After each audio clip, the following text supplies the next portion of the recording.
Bonjour à toutes et tous, bienvenue sur ARPOD, le podcast de la Société française d'anesthésie-réanimation. Nous sommes ravis de vous accueillir pour cet épisode de la série thématique, une série à la rencontre des experts de la Société française d'anesthésie-réanimation pour aborder des thématiques d'actualité en réanimation. Nous sommes aujourd'hui avec le professeur Mathieu Jabodon qui travaille en anesthésie-réanimation au CHU de Clermont-Ferrand pour nous parler de la prise en charge du SDRA en 2024. Merci professeur Jabodon d'avoir accepté de nous parler de ce sujet. Pour commencer, y a-t-il une actualisation de la définition du SDRA ? Bonjour Léa, bonjour à toutes et à tous, ravi d'être avec vous pour ce podcast. Il y a en effet une actualité assez riche sur le SDRA en général et en particulier, c'est vrai, une nouvelle définition qui a été proposée entre l'année 2023 et 2024 par des experts de la Société américaine thoracique, l'ATS, en association avec d'autres experts internationaux. Cette définition dite globale, elle tend à étendre finalement le scope de cette définition du syndrome de détresse respiratoire aiguë, avec quelques nouveautés. La première, la possibilité d'utiliser la saturation périphérique en oxygène et le rapport en particulier SpO2-FiO2 à la place du rapport PaO2-FiO2, ce qui est notamment intéressant en l'absence d'accès à une gazométrie artérielle et notamment dans des contextes à ressources limitées. Il y a maintenant des travaux importants qui ont réussi à bien corréler ce rapport SpO2-FiO2 au rapport PaO2-FiO2. En pratique, un rapport inférieur à 315, c'est ce qui va définir le SDRA, c'est-à-dire correspondre à un P sur F inférieur à 300. Attention quand même, un petit détail, c'est que ce rapport il est utilisable essentiellement si la saturation périphérique est inférieure ou égale à 97%. Donc ça, c'est une première nouveauté de cette définition. L'autre, c'est de confirmer finalement qu'on puisse considérer avec un SDRA des patients non intubés. Il y avait cette notion d'une PEP d'au moins de 5 cm d'eau dans la définition de Berlin, et cette fois, cette définition dite globale propose d'inclure également les patients sous oxygénothérapie à haut débit avec un débit total d'au moins 30 litres par minute, et même, notamment dans les pays à ressources limitées, de pouvoir se passer complètement de ce critère, et un patient hypoxémique sous oxygénothérapie, quelle que soit sa modalité, pourra être inclus dans la définition. Dernier petit élément, c'est l'ajout des critères échographiques pour pouvoir définir et étayer le diagnostic d'œdème pulmonaire bilatéral. Donc l'échographie par un opérateur entraîné, radiographie thoracique ou scanner, tout est possible maintenant. Très bien. Et si on en vient à la prise en charge, quelles sont les choses qui n'ont pas changé tout d'abord ? Alors les fondamentaux, on va dire, j'ai en tête en particulier les recommandations sur les volumes courants qui restent identiques finalement à la recommandation préexistante, celle de 2017. On va viser chez ces patients avec SDRA un volume courant entre 4 et 8 ml/kg de poids prédit. Ça, il n'y a pas eu de grande nouveauté en termes de travaux de recherche sur cette thématique-là, mais ça reste une recommandation forte à la fois pour les recommandations européennes, celles de l'ESICM, et pour les recommandations de l'ATS qui sont sorties finalement à quelques mois d'intervalle ces derniers mois. L'autre élément qui n'a pas beaucoup changé, c'est l'utilisation du DV chez les patients intubés, mais peut-être qu'on va en reparler plus spécifiquement après ensemble. Mais ce qui a surtout pas changé, c'est le volume courant. Et pour ce qui est de la PEP ou des manœuvres de recrutement, est-ce qu'il y a des choses nouvelles ? Est-ce qu'on reste sur ce qu'on connaissait un peu ? Non, effectivement, quelques nouveautés dans ces recommandations. Alors en tout cas, du côté de l'ESICM pour le réglage de la PEP, en 2017, la Société américaine avait recommandé d'utiliser des niveaux de PEP plutôt élevés que bas chez les patients les plus sévères. En pratique, dans les méta-analyses, c'était 15 cm d'un côté, 15 cm d'eau et 9 cm d'eau pour les basses PEP.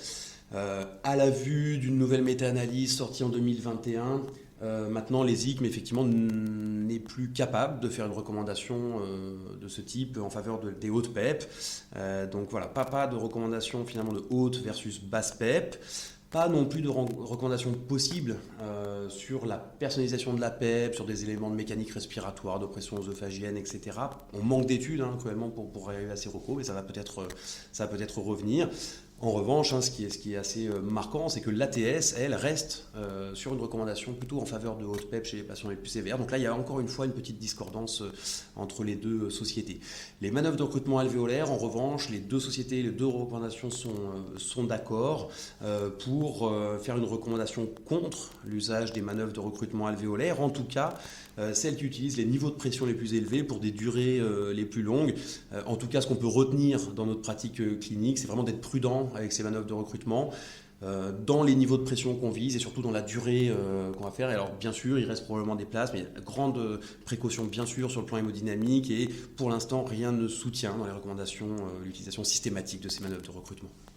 Et le niveau de pression qu'on vise, du coup, c'est autour de la pression de plateau, donc ou un peu effectivement, plus la recommandation elle est contre l'utilisation de niveau élevé. Donc en pratique, ce qu'il est possible de faire, c'est entre 30 et 40 cm d'eau au maximum. La durée, alors les recommandations sont contre l'utilisation de manœuvres de recrutement supérieures à 1 minute, ce qui est quand même sont des manœuvres très longues. Mais en pratique, l'effet, s'il doit y en avoir un, on l'aura généralement au bout de 10-20 secondes. Donc voilà, entre 20 et 30 secondes, c'est quelque chose qui paraît raisonnable. Très bien. Et donc, on en a parlé pendant la définition, mais donc peut-on proposer, une fois qu'on sait que le patient a un SDRA, une place pour les supports non invasifs ? Alors oui, c'était, je pense, l'intérêt justement de d'étendre cette définition avec cette version la plus récente, de définition dite globale. C'est d'assumer effectivement qu'on puisse inclure dans cette définition les patients non intubés. Et il y a maintenant, en tout cas du côté des recommandations de l'ESICM, l'ATS n'aborde pas ce support non invasif, mais l'ESICM et les experts de l'ESICM, après une revue systématique de la littérature, propose effectivement de pouvoir utiliser l'oxygénothérapie à haut débit en première intention chez les patients avec un SDRA. En pratique, lorsqu'on compare l'oxygénothérapie à haut débit à l'oxygénothérapie conventionnelle, on va privilégier l'oxygénothérapie à haut débit. Ça, c'est une recommandation effectivement de cette dernière version. La ventilation non invasive, les choses sont un petit peu moins claires. On suggère que ça puisse être possible, mais là, on manque un peu de preuves pour pouvoir la comparer ou à l'oxygénothérapie à haut débit ou à la ventilation non invasive, avec la limite, à une limite près qui est celle d'une étude chez les patients Covid, dans laquelle un effet potentiellement bénéfique sur le recours à l'intubation avait été retrouvé avec une VNI par rapport à l'oxygénothérapie à haut débit, d'où une suggestion de pouvoir l'utiliser chez ces patients Covid. Très bien, donc l'OHD maintenant fait partie prenante de notre arsenal dans cette pathologie.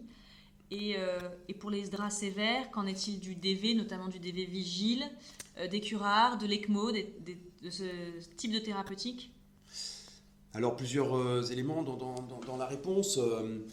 Pour ce qui est du DV, il n'y a pas eu de grands bouleversements chez les patients intubés. Quelques petites différences entre les deux versions européennes et américaines malgré tout, mais notamment en termes de durée du DV.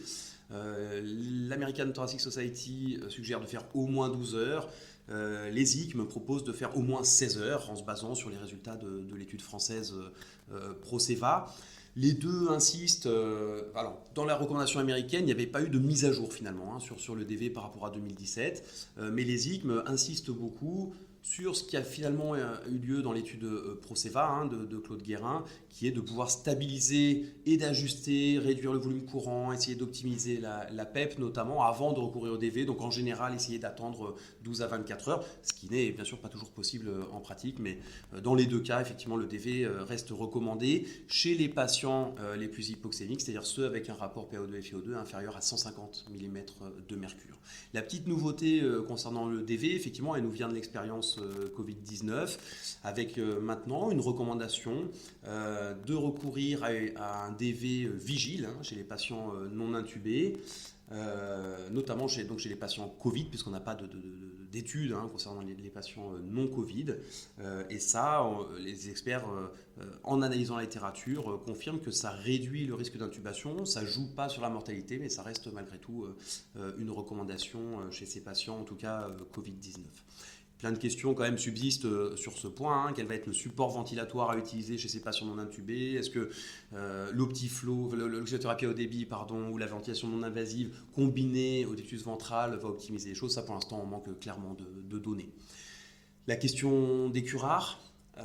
des résultats contradictoires des 2 grosses études actuellement disponibles, l'étude française Accurasis, puis ensuite l'étude Rose des Nord-Américains, qui ne retrouvaient pas le bénéfice initial retrouvé dans Accurasis. Dans les recommandations de l'ESIGM, on a une recommandation actuellement de ne pas recourir de façon systématique, en tout cas à une curarisation continue, et notamment par cisatracurium, alors que dans les recommandations de l'ATS, on a toujours une recommandation conditionnelle chez les patients les plus sévères, en particulier ceux avec un PaO2 FiO2 inférieur à 150, de pouvoir recourir à une curarisation continue. Mais ça reste, on voit un point quand même de discordance entre les deux versions des recommandations. L'ECMO, enfin, pour les cas les plus sévères, là les 2 sociétés sont d'accord. Il y a une recommandation effectivement en faveur du recours à l'ECMO dans des centres rompus et expérimentés à la pratique. Si on en fait 3 par an, c'est probablement pas une bonne idée. Il vaut mieux à ce moment-là, si possible, transférer ces patients-là dans des centres qui en ont plus l'habitude. Les critères, par contre, bien sûr, d'éligibilité de cette ECMO, ils sont assez particuliers. On est sur des patients les plus sévères, les plus hypoxémiques, et ou hypercapniques, avec une ventilation qu'on n'arrive pas à garder protectrice. Et en pratique, ce sont les critères d'éligibilité d'études EOLIA qui sont repris par les recommandations pour proposer le recours à l'ECMO chez les patients les plus sévères. Merci professeur Jabaudon pour tous ces éléments.